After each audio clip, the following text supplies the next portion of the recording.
Hey everybody, welcome to Comic Books on TV podcast episode number 9.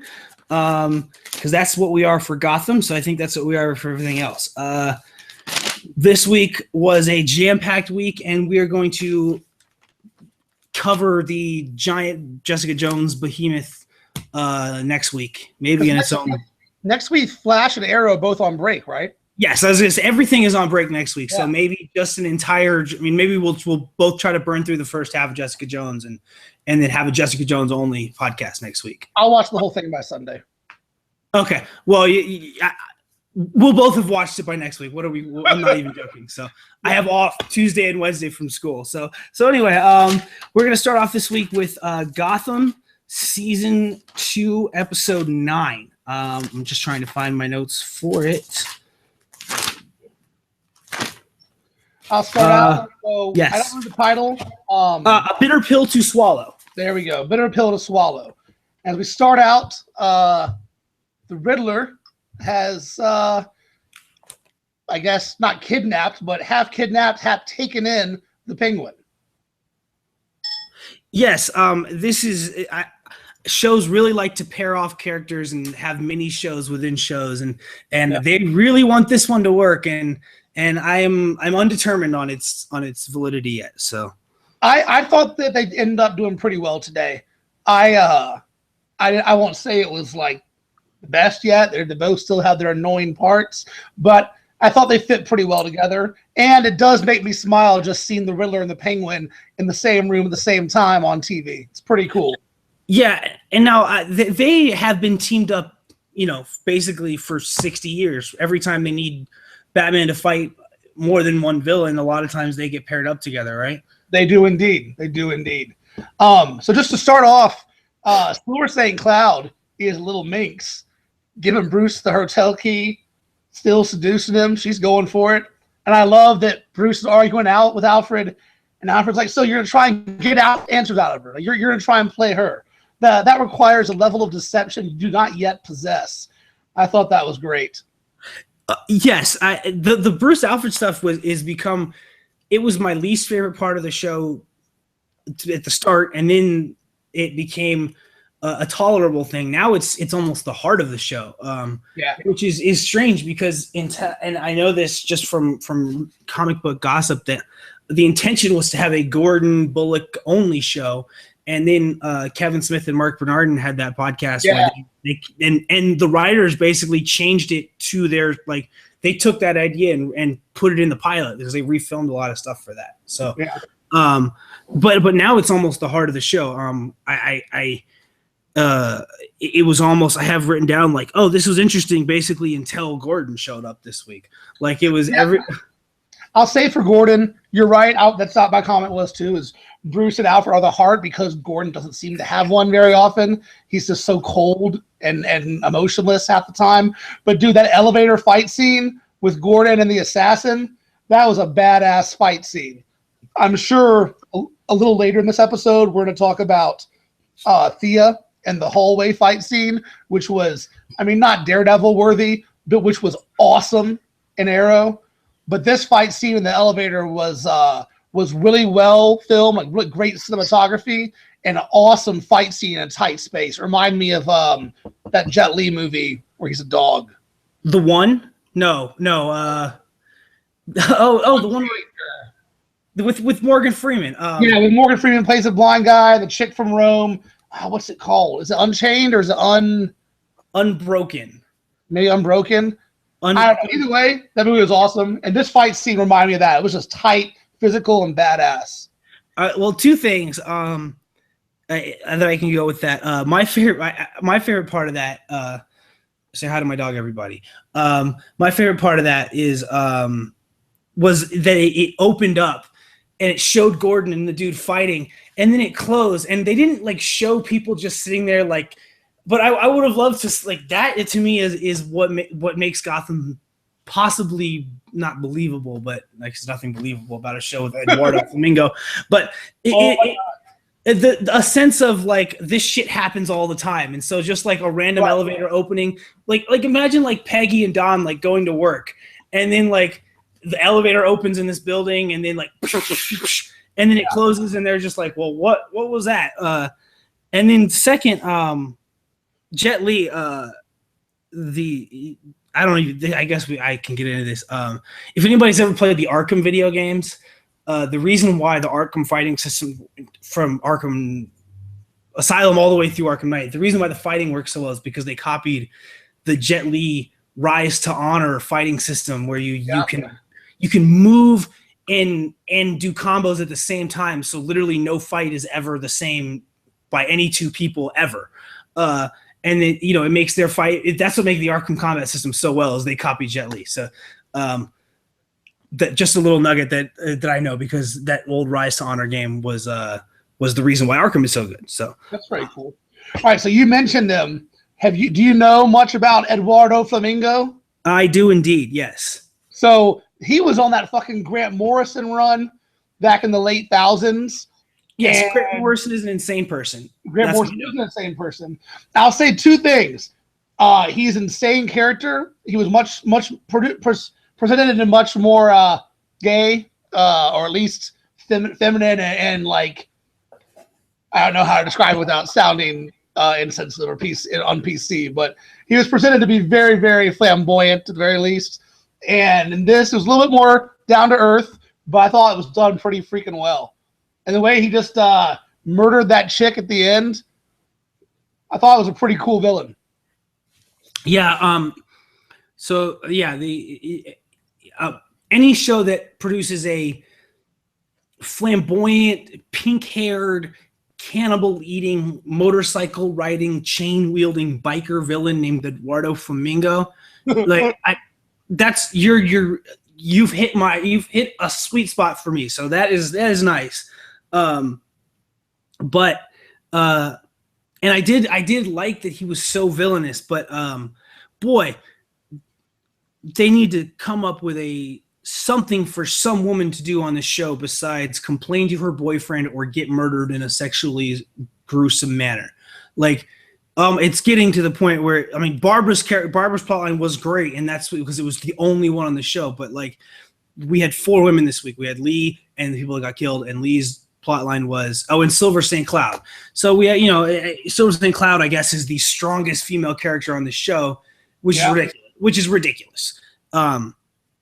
So just in short, I like the gruesomeness of the villain, but stop killing women in such fantastically gruesome manners. Now, did you know who the guy was supposed to be with the piano wire? Like, is that an offhand reference to another villain? Mm-mm. No. No. Okay. It may have been, but I didn't catch if it was. Yeah, I didn't catch it either. Now, the one thing I did catch was was Lieutenant Barnes is his name in this character. Is the character played by Michael Chiklis. Yeah. Either they were straight trolling people, or we're the only 2 people over 22 that are watching this show, because to have essentially Michael Chiklis giving a speech, to have Vic Mackey giving a speech to another cop about what the line is and about how you're not allowed to cross it, like they were straight trolling people who watched The Shield back in the day. Well, then he does come out and say, yeah, I put the gun in his mouth to scare him, and then I blew his head off. Why? Got excited. Wait, you just confessed to murder, bro. Like, you just like throw it in the conversation. Like, everybody has bad days. Sometimes you blow somebody's head off who's unarmed and handcuffed.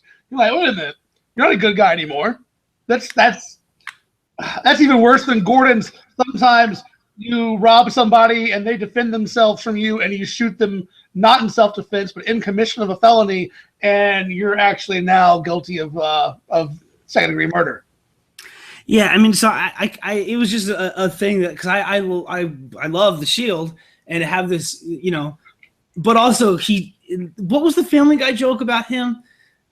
That he was a walking testicle. Yeah. That was the joke, right? He was literally a testicle. Or his brother was a walking testicle or something like that. Yeah, okay. Yeah, that's right. That's right. Yeah. That still resonates with me too. But anyway, Gordon actually, he usually makes things more dour when he shows up, but this week when he had that awesome fight scene with unnamed piano wire murderer guy, Right. and then he shoots him at the end, and he goes like, "Did anybody ever tell you your glasses look like a bullseye?" I love that. Yeah, what's the favorite? Yeah. That's the best line Gordon's had in the entire show. Yeah, that was awesome. That was great. And then freaking Chickless gets Sean Taylored, got popped in the femoral artery. I was like, they're not gonna take that seriously. Can you read my thing right here? You literally say Sean Taylor. Yeah, it says Sean Taylor artery. Yeah. That is so sad that we both had that written down. That was exactly what I thought was. I was like, oh, that's kind of making it kind of uncomfortable, Gotham. And I'm sure, obviously, it's not that way to most people for that specific reason, but yeah, that is pretty messed up. That we. I mean, no, it's not. It just shows how much he meant to us. That we both had that written down in he didn't even die. It was just, and that's, I mean, literally I have Sean Taylor artery written in the corner. That is insane. We are brothers, if anybody could not tell before that. That probably lets you know. But yeah, that's okay. That's fucked up. We both had that written down. It is. I'm not shocked, but it is messed up. No, I'm not shocked either. It's just damn. Anyway, so Gotham was just, this was a plain old Gotham episode. It had some annoyingly plot deficient moments, some good acting, some shitty acting, and then a ridiculous character that made it very comic booky. So I think that with barring a great episode, I think this is Gotham kind of at its best right now. Yeah, you know, it's a little crazy, and the logic isn't always perfect. But as long as you're down for the ride, this was a pretty good episode, I thought. I mean, it's never going to fit into the world of S.H.I.E.L.D. or even Arrow and Flash. It's just too over the top. But I've kind of made my peace with that. And like I said, you know, that one episode with the magic, basically the one where Jerome gets killed. That episode was pretty badass. That was a high. And this lacked any huge high moment like that, or the attack of the Penguins. But Eduardo Flamingo is pretty cool, and this episode, I think I would give it a nice solid B+. If not a B+. It could be a little better within reason. I gave it just a B. No better, no worse. But before we move off of it, who was the woman? Like, there was this madam conducting or facilitating hits on people. Obviously, she's somebody. She must be, but I'll tell you off the top of my head, I can't think of who it would be. I was trying to think of the powerful women, and you've got Shiva, and you've got this chick who's the leader of the Golden Dragons, the Somebody Dragons. There's not a lot of, obviously there's the crazies, there's Poison Ivy and Harley Quinn and Catwoman, but as far as old mob women, I don't know. Yeah, I mean, honestly, having new characters is a good thing for Gotham. I agree. Most of these shows, I think it's annoying whenever there's a new character. Like Flash at this point, like straight up won't introduce. Like, I don't even think there's a single name that's been on that show that's not like a reference to a. I mean, at the very least, they had somebody named Jeff standing next to someone named Johns on their police uniforms the other day. And they also were talking about, it was either that or Arrow. They're talking about the Wolfman Company, like Marv. Right. Yeah. So Marv Wolf. Yeah. So they will not name somebody, which is a good thing. But Gotham kind of, I mean, just don't have them act like Fish Mooney acted in the first season, and you're all good. I totally agree. Which, I mean, that's gone. And you know, at its best, this show, and I have a thing because I've Disney XD has been running JLU and Batman the Animated Series a lot recently. Right.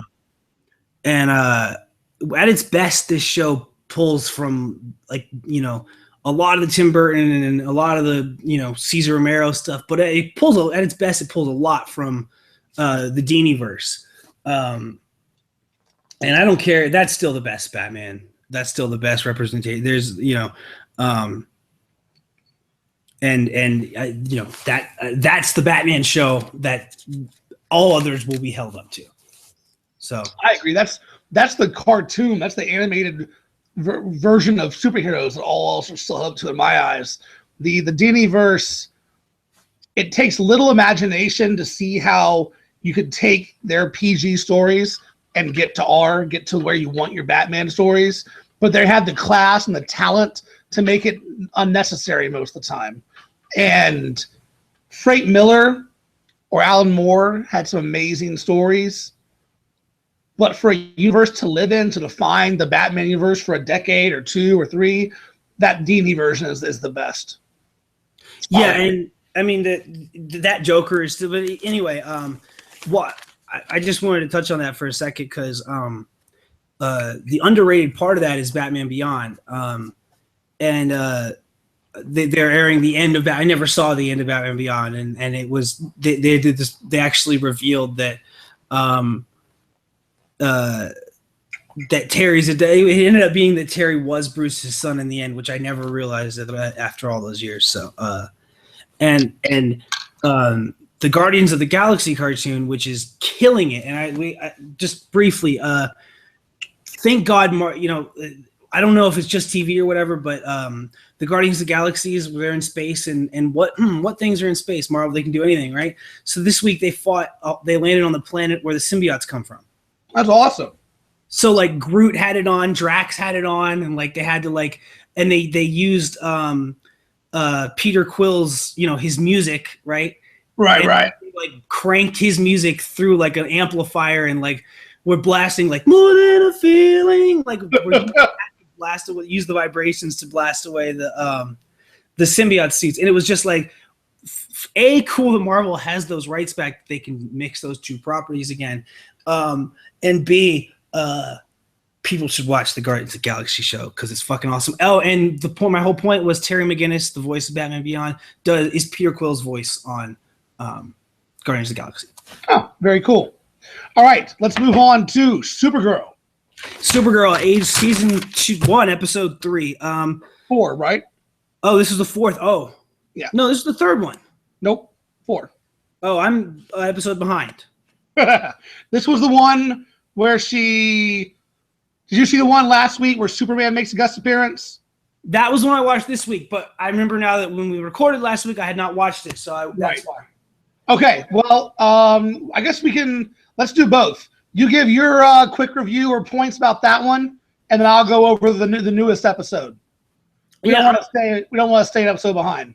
Supergirl, I mean, this is a show that should be on the air, and that's the biggest compliment I can give it. We have the male-dominated shows all over the place, but actually, and I think I did see the preview for this week's, but having Supergirl and power dynamics between her and Cat Grant and her sister and then her sister's boss, the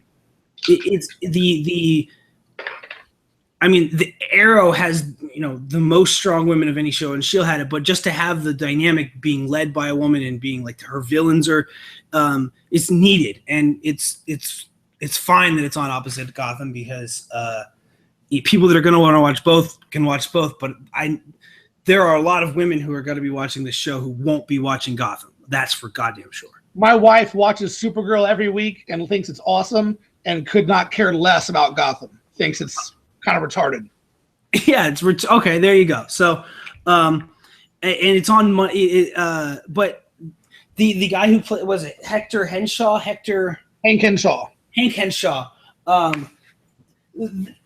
I kind of wish they had let him be more of a good guy first, but maybe since S.H.I.E.L.D.'s good guy was then revealed to be a black. S.H.I.E.L.D.'s good guy was then revealed to be a bad guy. He was always black. That's it. This is not coming out right. But then it's good that the guy with the similar role on Supergirl, who's going to end up with a similar story arc, they're not being coy with that. Well, I read an interview where they were saying he's kind of like Harrison Wells, the Flash, because it's the same people. And so they're seeing his art going kind of that way. And I read some fan theories. They think he might be the Martian Manhunter. Now, he's not. He's You not. think so? No. Dude, I've learned these things. If they're going to do something, we're going to learn about that way in advance. They're going to tease the living shit out of anything like that. Well, I mean, we already know Hank Henshaw is the cyborg Superman. Right, So and there's that. That if it is something else, it's obviously a big red herring. So we'll see. I think it makes sense that he's the Harrison Wells figure and he ends up being a cyborg Superman, because in this universe, Superman has been established and around for a long time. And as Crystal pointed out, this dude looks the exact same as he did when he was harassing Dean Cain 12 years ago in the flashbacks. So that might justify him being a robot, or at least him being a robot might justify his great aging. You can tell that it's the Flash people that they went, it worked really, really well when we cast the original Flash as another cast member on this show and let him be involved in the storyline. It's the exact same principle with Dean Cain. I mean, we can get to later. My favorite line of the entire week was Ray's summary of Brandon Ruth's career. But like, what is Dean Cain doing? And it's great that they're using him. Yeah. Because I mean, that's the other thing that I wanted to touch on. People are when I'm reading stories about the show, like last week, there was all can we really do a flying show where the drama isn't in the action, it's in the people and the workplace and stuff like that. And it's like, well, Lois and Clark was like a massive hit. Yeah. It was, especially the first season, but it was huge the first season. It went on for like 4 or 5 seasons, and it had pretty poor acting and poor everything. Effects back then. It had poor everything, and it was it did like Walking Dead numbers. Like it's back in the day, which I know television was more limited, but this is not and to have the only difference is that Terry Hatcher was a little bit older and a little bit more sexualized, and so sure when it hit, she was the most searched woman on the internet for like a year, and like it was like early 90s. There barely was internet, but it was there, and she was super big. I think that's one thing that might have helped it cross the gender gap. Is Dean Cain was a football player and Terry Hatcher was sexed up. I did not know Dean Cain was a football player. That's new to me. He played a year or was drafted and then didn't make it for the Buffalo Bills. I think he got hurt.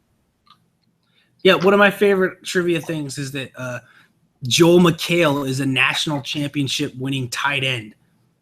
Wow, really? Yeah, he played for the University of Washington when they won in like '93. Yeah, back in the early '90s. Yeah. With was that Mark Burnell? Mark Burnell. But anyway, so Supergirl, what you said is the non-sexualization of her. That's the best thing about this show. She's hot, but there's no. It's almost weird that Jeb Bush's comment about the show was, "How hot is she?"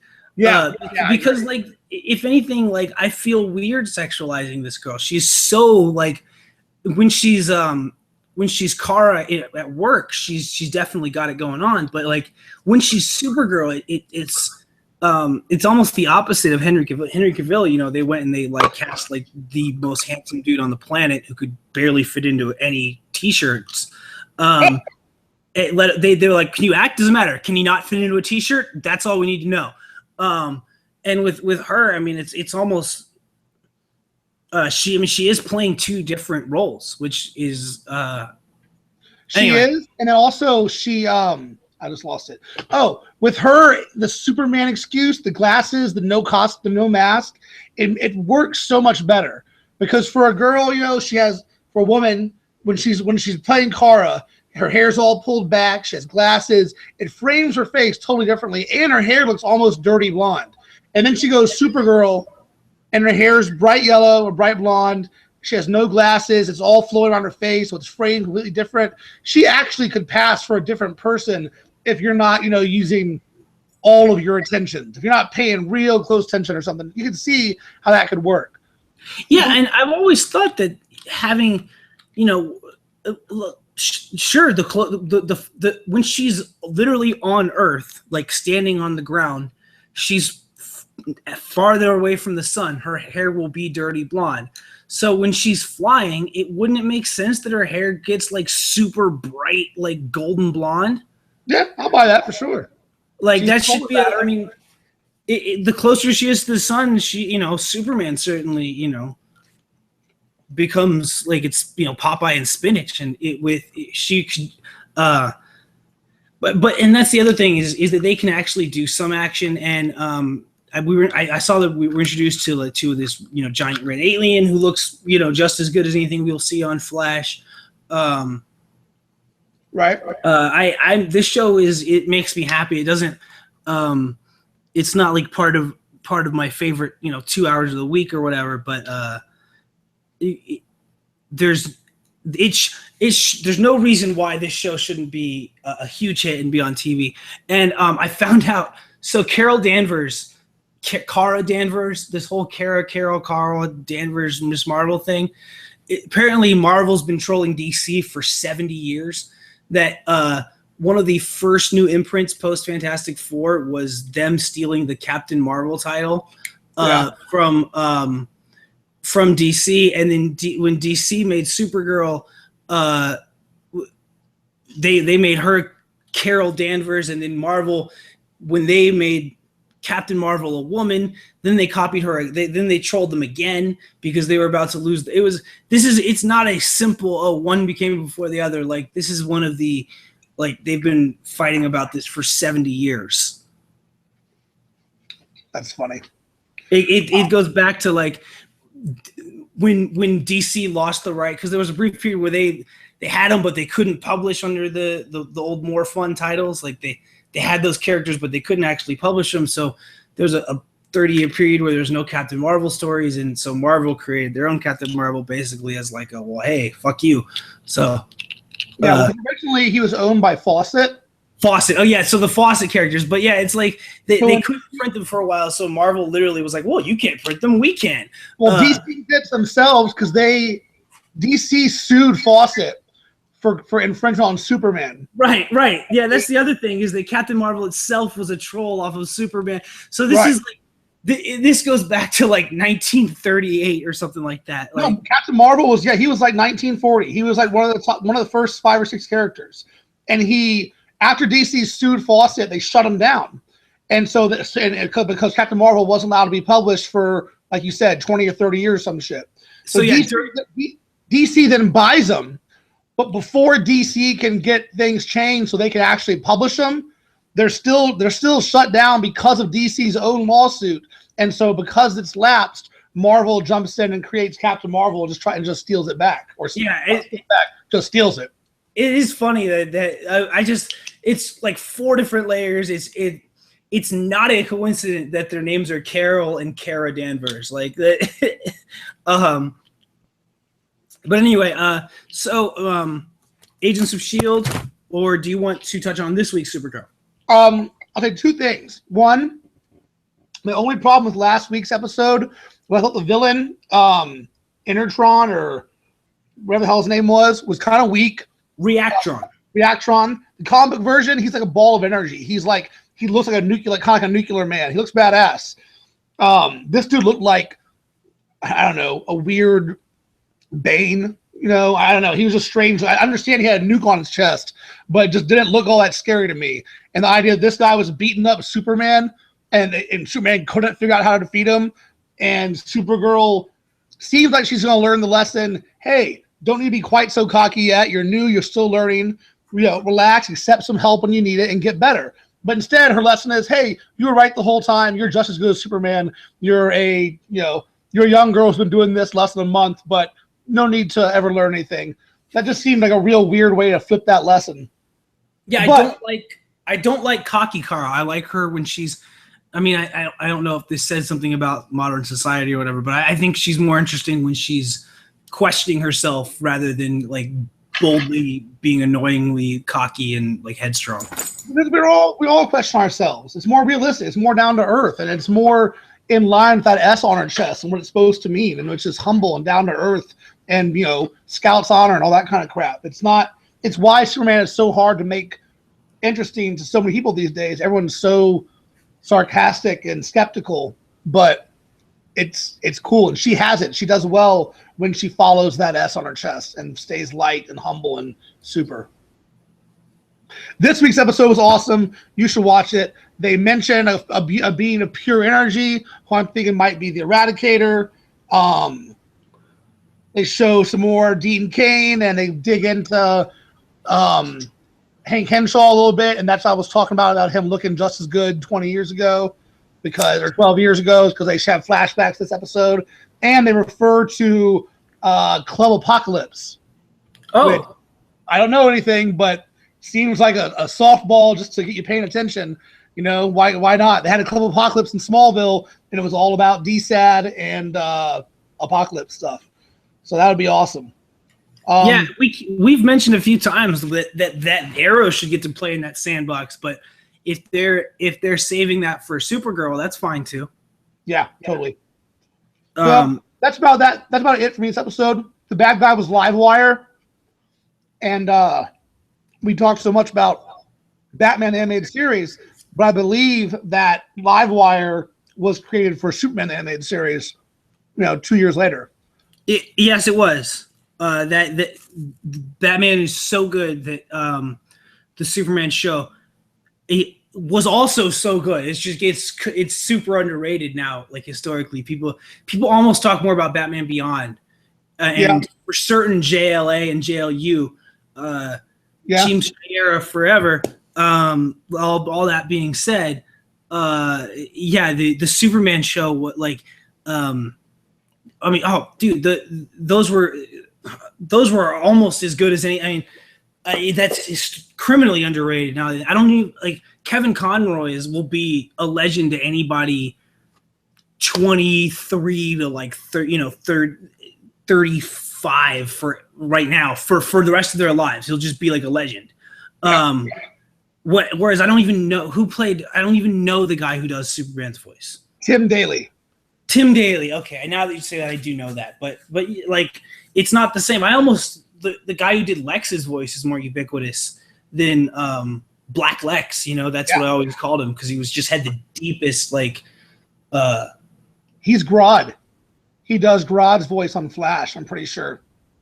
That is absolutely correct. I knew I recognized that from somewhere. Okay, so all that being said, animated shows, Seth, none of this will be happening without McDuffie and Dini and all those guys. You're right. And even to a small extent, that DC animated movies, just showing that no matter what, there's a market for this stuff, always. Children's cartoons, more adult-centered animated movies, the Arkham trilogy, and Dini and what's his face?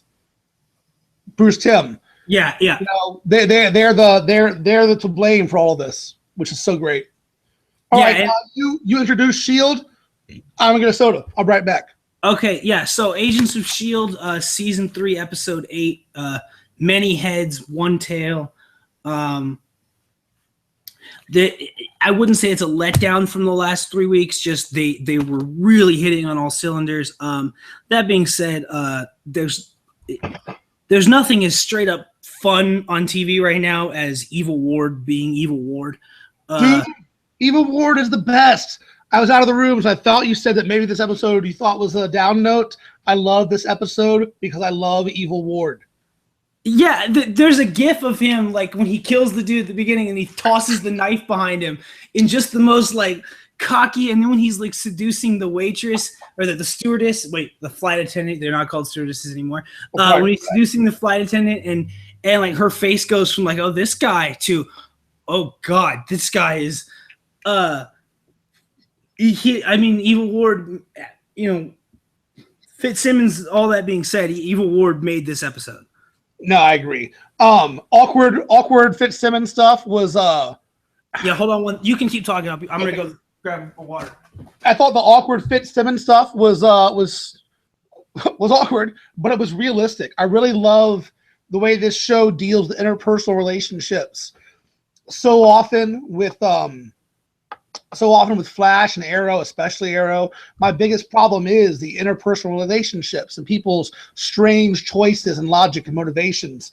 But the way that Ward interacts with May, the way that Ward interacts with Andrew, the way that Fitzsimmons goes and now it's a love triangle, and he's like, love sucks, but he kisses her, she kisses him back, no one freaks out, but it's still awkward and hard. You know why? Because love's complicated. It's not some weird thing. Like they have adult emotions, and it's really cool and it's really satisfying. Yeah, I mean the Fitzsimmons thing, the idea of like. The idea of her being upset at him is so realistic, like, because she's the one that's conflicted. Yeah.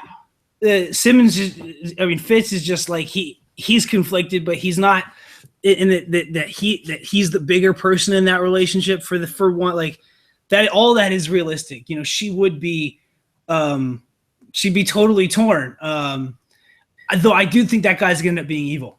Me too. I totally think he's going to end up being evil. I think that's why he didn't want her to go. I don't think he was trying to sacrifice her, but I think that he at best knew exactly what was going on. Knew that he was, if she got out, she might die, and he knew why. And he knew that, like, I don't know. I feel like he's going to end up being bad news. Maybe conflicted bad news. Maybe sacrifices himself, redeeming himself in a Darth Vader-like fashion, which then leaves Fitzsimmons scarred and dealing with more trauma. But I definitely don't see him being just, hey, nice, good guy. So there are a few things that they touched on. Finally, S.H.I.E.L.D. is getting into comics that I have read. So the Hydra being older than World War II and like going way back. I don't know, like I don't know who started that, but I know that where they're pulling that from is Ed Brubaker gets a lot of credit for the Winter Soldier and making Cap relevant again for, almost the first time in anybody's lives. But a lot of the stories, the Winter Soldier stuff gets so much pub that like the stories he did after and before that get lost in the shadows sometimes. And one of the great ones was how deep Hydra goes and how it goes, like they had it going back to like ancient Greeks and shit, like in the comics. And they said it goes back 1,000 years, so, or maybe they even said a couple thousand. So all that stuff is from Ed Brubaker's, not the Winter Soldier, but the stuff just after that, which is wasn't stuff worthy of a movie, but certainly worthy of a television show. Do you recall from that then where this planet might be? I do not. Or who the ancient Inhuman might be? Well, that. Me and the internet all had the same thought on that because they said it. They didn't say he. They said it. Right. Give me MODOK. You think MODOK? Give me the giant head in the floating chair with the giant brain. Because that's the thing. Like, they're not going to do that in a fucking movie. No, they can't. Like, maybe like in Avengers 12 or something. But so no, I don't think that's it. But like that is that's what I'm saying. There are multiple things where the S.H.I.E.L.D. is starting to pull at least from places where we can speculate straight from the comics. And the adult relationships on the show are all great. And then there's Hunter, who's just great in every other opposite manner. Yeah. That's true. He's a mess. He's a hot mess, but that's at least realistic too. Like, it's one thing for characters to make terrible decisions when that's their character is being really bad at decisions. But like when they seem pretty together most of the time and they just do crazy shit, that seems out of character. Hunter, they've established he can do pretty much anything and it's going to seem believable.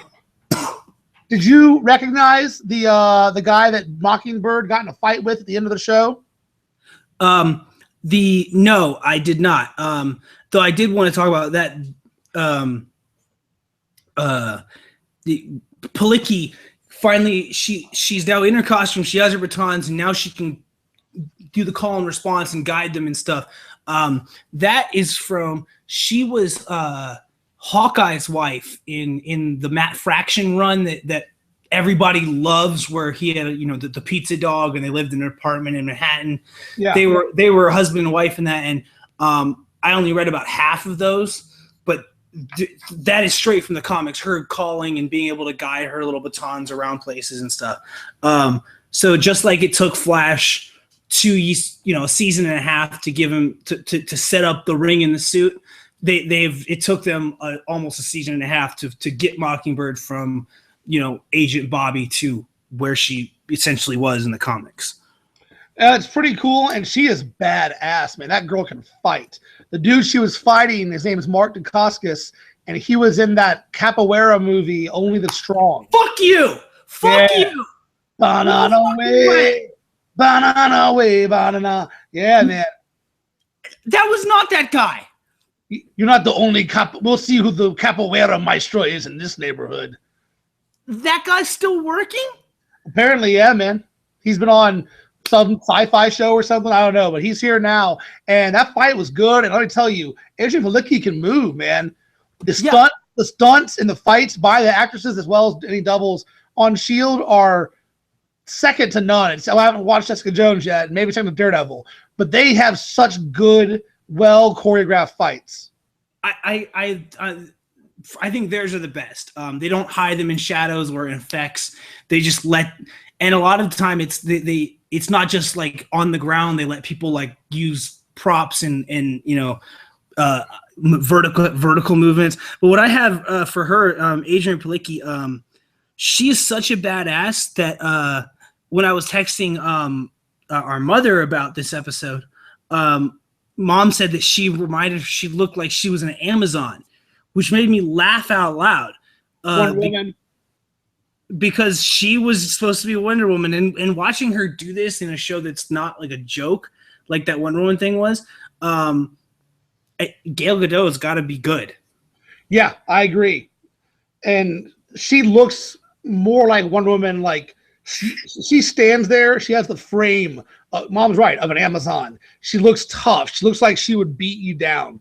And Gal Gadot, from what I understand, she was in the Israeli military. She is a badass, but she looks light. She looks small. She doesn't look like, Wonder Woman is drawn. That being said, Gal Gadot could be an incredible actress. There could be a reason she's in movies and Adrian Palicki's in TV, and we'll see. But Adrian Palicki is kicking ass, so Gal Gadot has a stretch. Unfortunately for Palicki, her one shot was the Red Dawn remake. Yeah. Since no one on Earth saw that was like Hollywood was like, sorry, go back to television. But so does Coulson have the axe that Mac used to chop off his hand? Is that he has that on the wall? Yeah. I love Coulson. Coulson's awesome this season, man. He really is. I liked the way that he played with what's her name from the DEO? Not the Rosalind. Rosalind. I can't remember where she's from. Where her organization is. ATC. The Civil War is coming, is what it's basically called. Yeah. So it was great. He's smart. I liked his combination of I want to trust her. I do like her. I don't trust her. I'm a fucking spy. We're gonna spy on her. It's a great chance to get into her scenes. I'm gonna cross my fingers and say that she's honest, but no hesitation to do what's smart and cover his bases. I like Coulson, and this was a good episode. What do you think? What is your rating for the week? Hold on. There was before we give the ratings. Sometimes we talk about comic references, and sometimes we talk about the action and stuff. One of the things that S.H.I.E.L.D. is probably the best at is just like making sensible writing. There's no plot loops, and it's like they actually what people do makes sense. What you were talking about earlier, they act like adults. And so the idea of Lincoln being terrified that May's going to like kick his ass for shooting her husband, or for provoking, Andrew to turn back into Lash, and then for her silence and staunchness to instead be, oh no, I just couldn't figure out a way to apologize for my husband killing all of your friends. Yeah. Like that is a great, I mean, that was probably the best line of the week. Like not comic booky, not referencey, like just like that's a television. I mean, not even, that's just great writing to have that be her motivation and not be, oh no, because like I couldn't think that, my husband's a monster. I couldn't see it. No, it's really hers was, I'm sorry I didn't see it sooner, and maybe your friends wouldn't be dead if I hadn't, like that's really good. No, definitely. May is an awesome character. I had a feeling that it was going to be okay. I was curious how it was going to play out, and they did it perfect, as they do with most of these relationships. So I would give Shield a solid B+. I feel like I need to renegotiate, my scale, because this episode, I don't know that it wasn't as surprisingly good as Gotham, but it's just such a solid show that even when it's not going over the top, it's just trucking away at a solid B+ minimum. I can't remember the last bat. It had one week-ish episode this season and one last season, and this show just kicks butt week after week. I have it a B+. I had it B+, and then until I thought about Evil Ward a little bit more, because all right, just bear with me for a second. So when he jumps out of the plane, a message comes on where he's like, "Ladies and gentlemen, now your plane's being taken over by Hydra." So which was great, but the reason why this show gets A- for me is because of the off-camera. They didn't show him, because he has like 12 of those. He went through different versions of it, of how we should say that. And so me just imagining Ward, like, before he gets on the plane, like, "So this is your captain speaking?" No.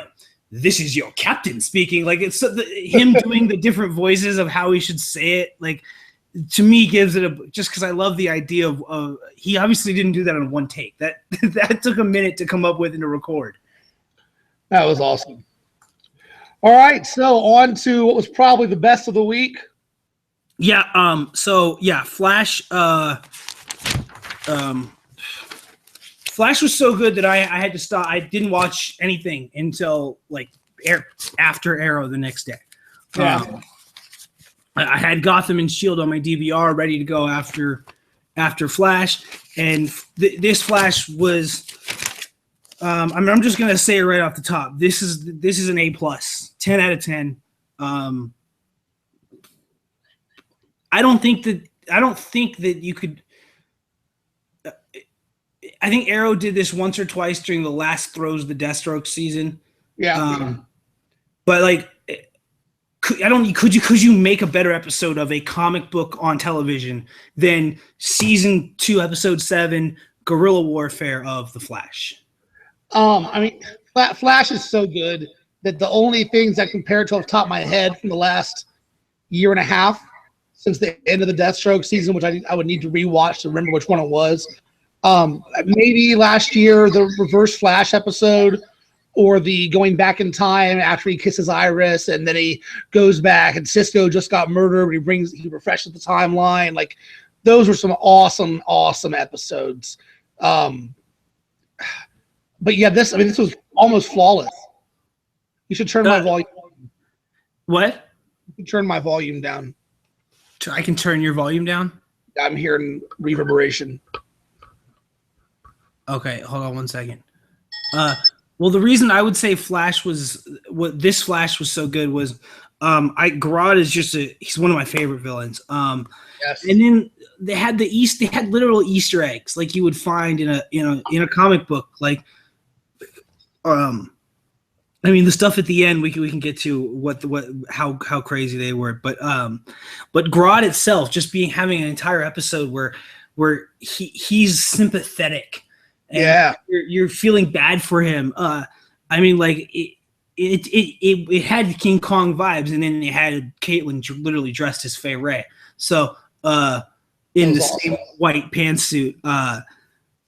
But I mean, just there was the action there, then the emotion of his dad finally coming back and into the fold, and the emotional scene where Cisco's like, "All right, come on, Harry, you gotta act like evil Dr. Wells," and he has him say the line. He's like, "Cisco, you showed me what it means to have a son." He's like, "No, come on, creepier, like you really mean it, and then you murder me, like you love me, and then you kill me." And he delivers the line just like last year.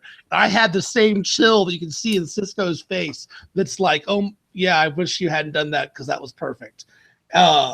This episode was amazing. It was loaded with the stuff with his dad, which other than so you left me to go camping? All right. I dedicate my life to getting your to proving your innocence. I get you out of prison, and you leave immediately to go camping. All right. Well, okay. That was hard, but everything else was just incredible, and that didn't bother me. I just thought it was funny and sad. It would just all they would have to do for that would be like to have Barry get 2 text messages over the last 2 episodes, like, "Hey, look at the fish I caught." Yeah. Just showing that he's like telling his son how much he's enjoying life. Yes. All that would an Instagram post of got a beer and a fish, haven't had this in 30, like all that would have. Yeah. You saw that in 2 seconds. But just the emotion of the dad being like, so, oh no, Barry's like, no, you don't know what this feels like for people to think that you're a hero and then to see you as someone who, and then his dad to basically just like go over him. No, I know exactly what that feels like, son. But John Wesley Shipp, whew, that guy is great. But Tom Cavanaugh stole I hope he gets. I hope he doesn't, because I hope he stays on Flash forever. But for a guy whose career never really worked out, I wonder why, because he's such a good actor. I agree. I mean, his only starring vehicle was that Ed, right? That show, Ed show. I mean, he was amazing as JD's brother. He's amazing in Flash. Like, he and Joe give this TV show such credibility that even S.H.I.E.L.D. doesn't have for its super emotional moments. Like, S.H.I.E.L.D. is like Flash and S.H.I.E.L.D. are incredibly well acted almost all the time. And S.H.I.E.L.D. might be even tighter when it comes to well-written moments and social interactions. But when characters need to have powerful emotional scenes, I don't know that anybody brings it like Dr. Wells and Joe. For me, nail it. It's not even the emotional stuff with Joe. It's like a little laugh and an arm he puts around Iris, like as they're walking away, like discussing something, like, or it's the knowing Barry, Grodd's back. Oh yeah. Fuck. Like, yeah. Just really kidnapping. He's having so much fun on this show. It seems like everyone is, and they all seem to love it. And I'm so glad that Wells is a full-time regular again. I hope Cavanaugh sticks around. It's hard to imagine this show without him. He's so cool, and he's so good. Yeah, for sure. His daughter is a Speed Force. Yeah, so that's quick. Yeah, I mean, I guess he's got a son, Johnny Quick, out there too. But so I mean, I imagine that plot line, he'll definitely be on through the end of whatever plot line deals with her. Yeah. And the idea of they talked about. Did you catch the subtle shots at the NFL in this? They said that Barry's brain had encephalopathy. Oh, yeah. Which is CTE. They said that, like, if it wasn't for a healing factor, you'd be fucked. Yeah. Because your brain bounced around in your head. But all that being said, Cisco and seeing – we saw fucking Hawk Girl. Yeah, you're right. Hawk Girl's here. And Cisco has been a banger, and she's hot, and I can't wait for the team up. That's 2 weeks, right? Is the big team up? Yeah, it's the week after Thanksgiving. That's gonna be so freaking awesome. The trailer for that, we got trailers for that and during Flash and Arrow, and then S.H.I.E.L.D. had a trailer for Agent Carter. Yeah. And both of which I cannot wait for. But Flash, they had all that emotional stuff, and then they had a straight-on fight between the Flash and Gorilla Grodd. Yeah, it was incredible. The fact that they're willing to go balls out and have King Shark and a real Gorilla Grodd, and what you were saying earlier is what to me was the most impressive, and maybe the ballsiest thing they've done was to have a evil psychic giant gorilla not only be on your show as a credible main villain for this episode, but also to have emotional development and pathos and to make you care about that gorilla's future and feelings and happiness. Like, this show has such huge gonads, and they just hit home runs. See, this is what the brilliance, I think, is even more stated than what you just said. is that I thought it was smart making him sympathetic and like I had written down, like, who needs Gorilla City? Sympathetic Grodd, having his origin be this is much more believable, pliable, not as just there's only one of him. All those things are great. And then at the very end, they're like, oh, no, we know that we changed his origin to something better, but we still love the comic stuff so much that we're going to fucking send him to Gorilla City. Gorilla City. Like, what? I'm sitting here watching it, and he's like, so where are they sending Grodd? Like, he just, like, to the forest to live? I'm like, no, dude. Gorilla freaking City. It's like, it's right out of the Jungle Book. He's the king of the jungle, and so, and he wants to be like you, and then he wants to murder you because he's Gorilla Grodd, and he leads an army of super strong, super smart apes. Good luck. So, yeah, I mean but for me it wasn't just, they had that, and then there was the they teased us with Eobard Thawne as Harrison Wells having the suit in the ring and that stuff. They teased us, and then they finally figured out a way to make it happen in the show, but not in a fucking ridiculous way.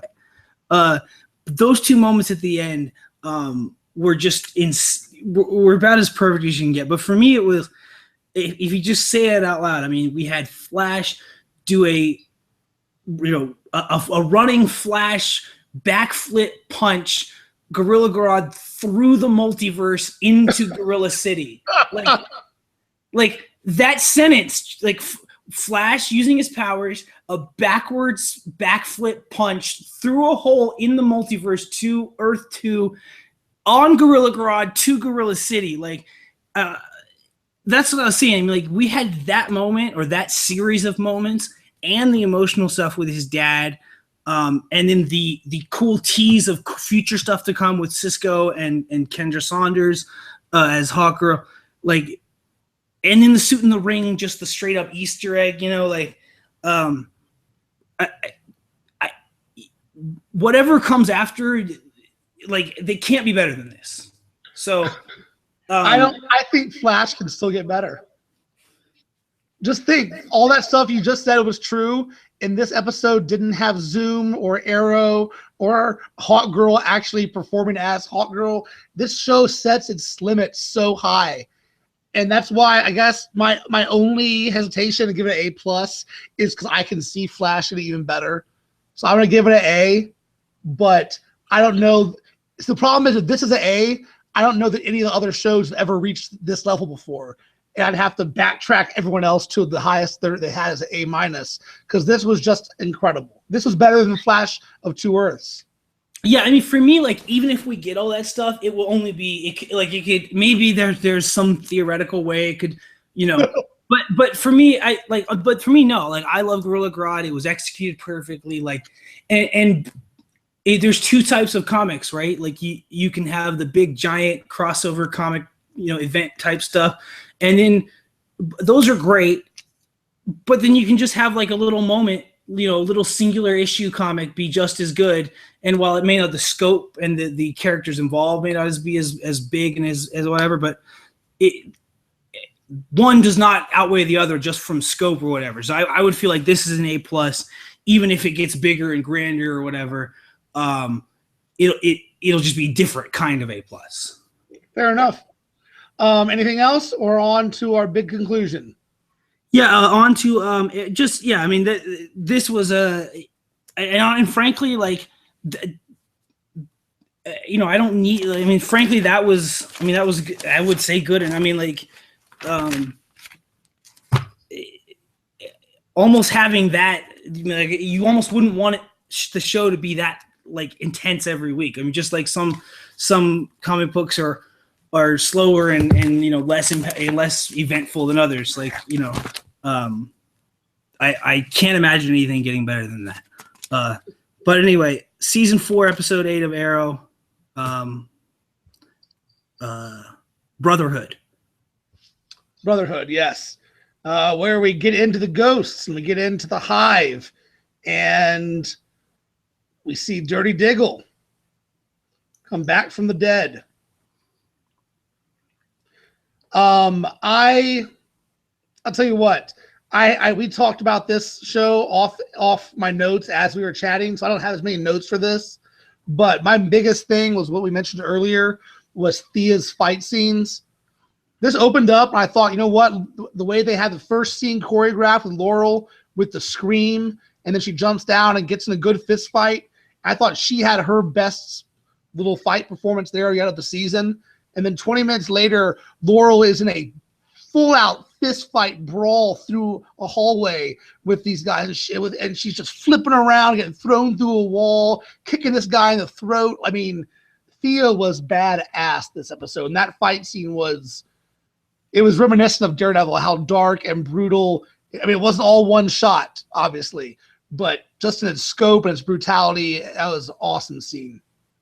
And the way yes, that was Thea's. This was probably Thea's the best episode she's had. It was, they had her used as Thea well, and they had her used as Speedy well, and that fight scene was, and the difference between, oh, Laurel, that's interesting, that's probably a good fight scene for Laurel, you know, this is the best she can do, and then to show Thea like, whoa, that's what they're gonna have Thea do. Oh man, where did Sarah go? She just needed to clear her head or some shit. She just had to leave. I think she's hanging out fishing with the Flash's dad. Okay, because I was just curious. Like, she was in it last week, and then now she's just not there, which is good. They don't need to put her in the field anymore. Like, stop. Will look bad. Yeah, but also, like, if you still have whatever the bloodlust is, like, stop putting those people in the field. Well, but does she have the bloodlust, or is she okay because Constantine fixed her soul? And if she is okay, why didn't they have Constantine fix Thea's soul? That all of those things being said, because they could have that cool moment where Damien Dark tried to steal Thea's life force and then gets like poisoned by it, and is like, "What the fuck was that? I don't want that." And then he runs away. Yeah, that was pretty awesome. Yeah. So we had the Ollie on the flashback island took a turn for the more interesting the last few weeks, and this was probably the best. The flashback stuff has been. I don't understand how he managed to save the one single attractive woman on that island, like just to like set her aside to go sleep with when he feels like it. Like you just go stay in this island, and then whenever I feel like it, I'll come like have lunch with you or bring you food, but like. You know, I'm Oliver Queen, so. But then the him whipping the guy was really brutal. That is just you never get over that. And if anybody questions the villain on this on the flashback, they haven't called him this, but they have called him the Baron at some point. But technically, that is Baron von Blitzkrieg, the world's only black Nazi. Is that really who it is? That is who that is. Yeah, that's awesome. Like it took me a while to put that together, but they called him Baron Fires, and like the internet kind of put that together for me. And it's like, yes, that's Baron Blitzkrieg, the world's only black Nazi. Which is a deep pull from like deep DC arc. Like they were like somebody was down like way in the depths of the DC universe, like trying to find somebody. But anyway, so Speedy and Green Arrow both kicking ass. That's probably his best that's ever looked. Yeah, that was a great episode for fight. I'll tell you what, Arrow, because it's so much grimmer and because it lacks some of the acting that Flash has. It's not quite as big in scale ever, and it has a harder time when it's not at its very best of getting to those A+ levels. But this Arrow was an example of what I'd be thrilled if every episode was this good. This was a solid A- to me. It was just a great episode of Arrow. There was no big logic jumps that I thought were ridiculous. The fighting was incredible. Even without the fighting, it was still a real solid episode. You have Team Arrow together at full strength, running like a smooth machine. You have the Hive. You had Damien Dark using his powers. You had Thea losing it. And then you throw in some of the best fighting on TV yet. I thought this episode was great. I mean, the fighting, Diggle's fight scene where he just cleaned house. Yeah, he saves Ollie, right? Yeah. I like that now they've repaired those guys' relationship. Now that's back to being part of the heart of the show. I want a Queen for Mayor shirt. I have a Carcetti for Mayor shirt, and a couple other like fictive, I have like a Harvey Dent like button somewhere. Queen for Mayor, that's something I need to get. That would be very cool. Did you see how the internet today says that your boy is coming back to the show? Roy? Yeah, Roy. He has to. I mean, I don't like the actor particularly, but the internet loves him, and he loves the internet back with, I don't know if you saw his Halloween costume dressed up as Ursula from The Little Mermaid. I did, yeah. He loves the internet loves him back, and Roy is too big a part of Ollie's life to not be at least like tangentially involved. Yeah, no, I want to see Roy there. I want to see anything they can give us. And I'd love to see some more Arsenal. I'd love to see Arsenal show up with another Teen Titan. That would be or Chester. I was gonna say, and you could anyone. I mean, don't you go with or how about a few of the outside? You know, they've teased the outsiders like Geoforce or Metamorpho. Right. Yeah. I mean, if that's the way they're definitely. I mean, they've definitely teased that side. I mean, they had Katana on the damn show. Though when we talked about who was going to die at the beginning of the year, we talked about it for, every episode almost. Right. I jokingly said, well, they could bring Roy back to kill him. Right. When did it say that he was in front of that grave? Did it say 6 months or did it say a date? Do you remember? It said 6 months. And so are we supposed to think that is going to be the end of the season or the end of the fall season? Well, my guess is, seeing as how they admitted to they hadn't even like written the episode where they decided who was going to die yet when they did that. Yeah. It has to be the finale. And the Barry said, "I'm sorry, I'm late. I was dealing with Zoom." I mean, I guess he's dealing with Zoom right now, but they could write that scene and have it be a safe bet that Barry's dealing with Zoom the last episode of Flash. For sure. And I keep telling, my little brother Aiden, I keep telling him, he's like, it could be anybody. I'm like, Barry would not be late to specific people's deaths, and nor would Cisco and Caitlin not be there for other people's deaths. So, not Felicity. It specifically, yes, Felicity or Diggles. Right. Yeah. So if we're getting to that, Captain Lance, the more they make him be part of the team and a good guy and like constantly helping them as opposed to hindering them like he has in some episodes, some seasons past, I think you were dead on.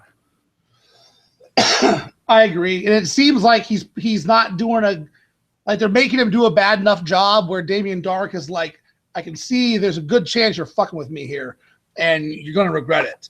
And so it makes sense that he's not going to stop, and he's to say, fine, I can't kill your daughter, I'll kill you. He's just going to shoot him or choke him or whatever. I find your lack of faith disturbing. Yeah. I mean, I did when he choked somebody with the Force and actually used something to choke them last week. That was pretty cool.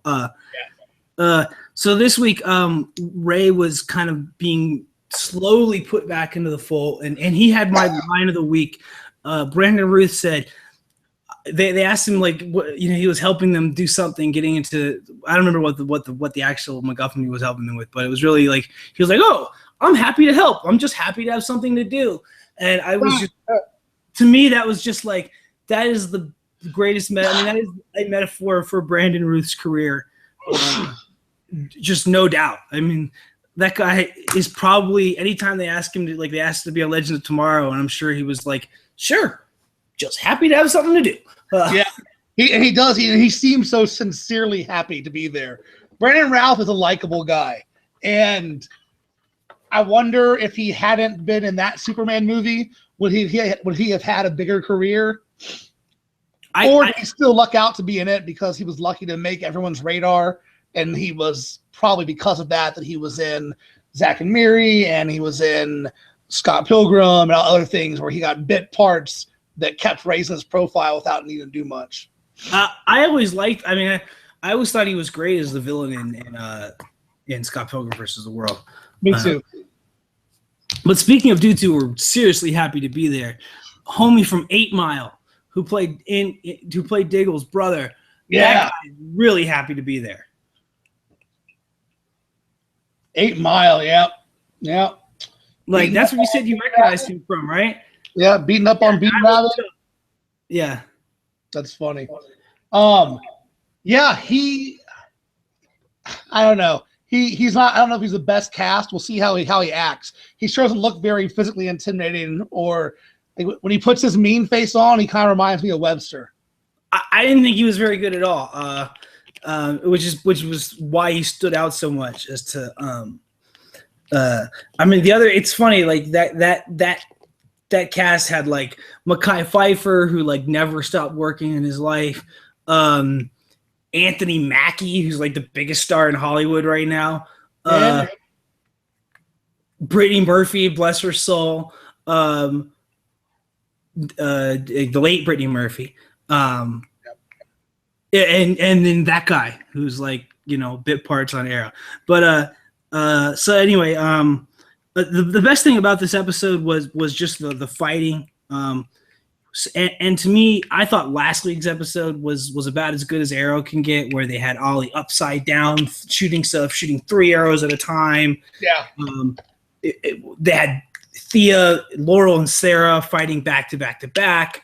So for me, this week was definitely not as good. And then the week before that was Constantine. So I thought this episode, you're right, certainly wasn't the Constantine episode, but maybe you're right, it wasn't quite as good overall, the fighting, as last episode, but the Thea thing just blew me away, and the rest of the episode still had that same feel as last week's, where it's, hey, you're watching Arrow in its prime.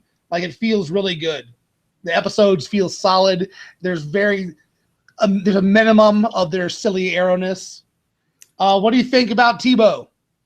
Yes. Okay. So that guy does look a lot like Tim Tebow. My little brother thinks that he is Tim Tebow. He's totally gonna die or be a villain. He's totally working for Dark, right? Because Thea has the single worst taste in men on television. Yes. As evidenced by the DJ last year, who was probably the most annoying character ever put on American television. It was like they just cast someone and the casting call just said douche. like they were like, well, what do we need for Thea? Like, well, it's got to be this. They said, well, so what should we put? Well, it runs 10 cents a word, so we should probably keep it to one word. Just put douche. It's like they didn't even have an occupation written for him, and the guy comes in, he's like, I'm a DJ, and they're like, sold. That works. Yeah, totally. You're right. Thea has the worst taste in men. Even Roy is a fuck up, especially when she liked him. Once he turned into a superhero, she was like, no, you didn't tell me you're a superhero. I don't want to do this anymore. We had to have sex sometimes, but not talk about it. Well, he did murder a cop on live television, so. Well, yeah, that's true. So, all right. But as we mentioned, Thea dates douchebags. This guy's going to be a douchebag. He may not be a DJ, little douchebag, but he's going to be a villain. He's Hive. When he ran off, he's, I got to answer this. You're like, unless it's Ollie or Thea, your bosses are right in front of you. What are you running away for? He's Hive. Yeah, and I have a feeling that are they going to have Ollie lose the election? Yeah. I don't know. Like that, I think that's the way they're going to roll with that. It would make more sense. It would make for awkward. It's going to be hard to be Green Arrow in an easy, believable way when you're also the mayor. So as far as like for next year, I guess it'll depend on how long the election cycle is. Like if the election's going to be in like January, they could have the second half of the season. He could be mayor, but to set it up for all of next season, he's going to be mayor. That sounds tough. Yeah, maybe they'll have the election as like the mid-season finale, and then by the end of the season he'll lose it or abdicate it or like fake die or something. Yeah, that's totally what I see. Is either abdicate or maybe he breaks some law to stop Dark, but it tarnishes his reputation, and so he has to resign, or they vote him. They try to cleanse him. Yeah, or like there's a recall or something. Yeah. Well, yeah, that makes sense. This was the Flash was definitely at the top of the game this week. But I say B+ for Arrow, just because I don't think it was quite as good as the last 2 weeks. To me, it felt like a perfect companion to last week. Yeah, I mean that's what I was saying with Flash. I mean, like you don't want these shows to really stay on the same level for more than 2 weeks at a time. Yeah. And that way you'll be surprised when they do good things. And one of the, like, Daredevil had no throwaway episodes in Daredevil last year. All there was it was one plot line all the way through. They had no time for basically any plot that had anything to do, that didn't have it absolutely directly related to what's going on. Matt versus Kingpin. Yeah, versus Fisk. But the thing that why I had Flash number one when we did our like rankings at the end of the season last year was it's a comic book, right? Comic books aren't supposed to be, there's like 12 issues a year plus like miniseries and crossovers and all that stuff, it's not going to be as pretty as you want. It's not going to be perfectly neat constructed stories. There's going to be throwaway issues. Not even throwaway issues. There's going to be just extra stuff. So, well, and issues that are character development. Yes. Relationship development. And like a lot of people's view in a movie or in a good book, the character is supposed to go through an arc and be changed at the end. And with comic books, when you're running these serialized stories, I don't think that necessarily the character needs to be changed, but they do need to have emotional development and relationship of evolutions and some kind of life to feel fully realized and real. And you're right, it happens a lot in the actual comic books, and in these shows, they do more episodes of Green Arrow than a comic book puts out in a year. All these shows do 22. Shield, Flash, and Arrow, and Gotham will all do 22. Whereas, and to compare them to Jessica Jones, which is going to do 9 or I think 9.5. Right. It's why the Emmys are retarded. Why there needs to be a Camel, like there needs to be 10 episode categories and 24 episode categories. So yeah, no, you're right. It's a totally different show. Like Lost had all those episodes where those notorious episodes in the first few seasons where like they would just do a backstory about like the random couple that was like 3 seats down from Jack and Kate. Yeah. And like, because they had to do 24 episodes a year. Well, I think that kind of stuff is good for a show, for characters. I think that it helps build a more realistic and fully flushed out world. So I'm all for it. Yeah, I was just saying, what I was going to say was, all of that being said, 2 weeks from now, Flash and Arrow are going to have a crossover episode with the Atom, Firestorm, Flash, Arrow, Hawkgirl, Hawkman, Captain Cold, Heatwave, Speedy. Who other? Rip Hunter. Yeah, I was gonna say what other comic? I don't know if is Rip Hunter gonna be like we're gonna have. It's 2 weeks from now. There's going to be a 2-part crossover. What do they call it? It's an annual, right? Yeah. So we have the best of both worlds with these shows, which is why I love them so much. So that was my whole point with that. Was like you have down ones, but you have big ones, and then you have giant ones 2 weeks from now. That's awesome. All right. Well, I think we're done. Call tonight. Yes, sir. We have a whole episode for Jessica Jones. Yeah. Yes. We will talk to you guys next week. See ya. Take care.